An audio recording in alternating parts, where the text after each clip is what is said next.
Diani studio உறவுகளுக்கு வணக்கம். Iran படைகளை நிபந்தனையற்ற சரணடைதலுக்கு முன்வருமாறு அமெரிக்க அதிபர் டொனால்ட் ட்ரம்ப் வேண்டுகோள்.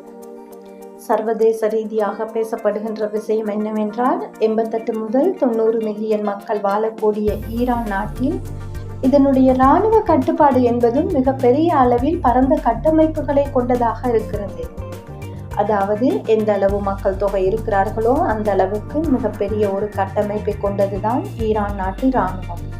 இவ்வாறு இருக்கையில் ஈரான் ஒருபோதும் அமெரிக்காவிடம் சரணடையாது என்பதும் குறிப்பிடத்தக்கது. இஸ்ரேல் மற்றும் அமெரிக்கா இணைந்து மிகப்பெரிய அளவிலான தாக்குதலை ஈரான் மீது நடத்தினாலும் அதற்கும் பதிலடி கொடுத்து கொண்டு இருக்கின்றது ஈரான். இந்த விடயமானது யுத்தத்தை தொடர்ந்து கொண்டு செல்வதற்கான ஒரு வாய்ப்பை உருவாக்கியுள்ளது. அது மட்டுமன்றி தன்னுடைய இராணுவ கட்டமைப்பு மற்றும் அவர்களுக்கு ஆதரவாக இருக்கக்கூடிய அமைப்புகள் எல்லாமே ஒன்று சேர்ந்து தாக்குதலை மேற்கொள்ள திட்டமிட்டு வருவதால் இது ஒரு நீண்ட கால போராகவே இருக்கும் எனவும் கருதப்படுகிறது.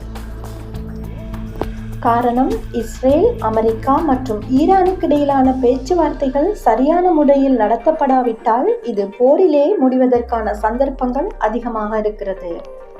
ஈரானை பொறுத்தவரையில் 90 மில்லியன் மக்கள் வாழும் நாடு. அது மட்டுமன்றி ஈரான் தன்னுடைய எண்ணெய் வளத்தால் மிகப்பெரிய அளவிலான பொருளாதாரத்தை ஈட்டிக் கொண்டிருக்கக்கூடிய நாடும் கூட.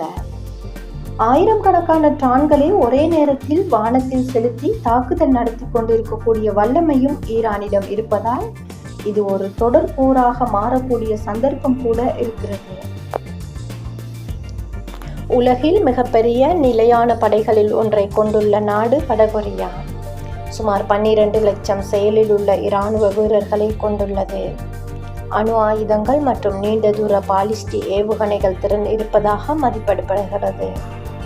பெரும் தரைப்படை, பல நீர்மூழ்கி கப்பல்கள், நூற்றுக்கணக்கான போர் விமானங்கள் உள்ள இந்த வடகொரியா நாட்டில் பொருளாதார தடைகள் அதன் பலவீனமாக இருக்கிறது என்பதும் குறிப்பிடத்தக்கது.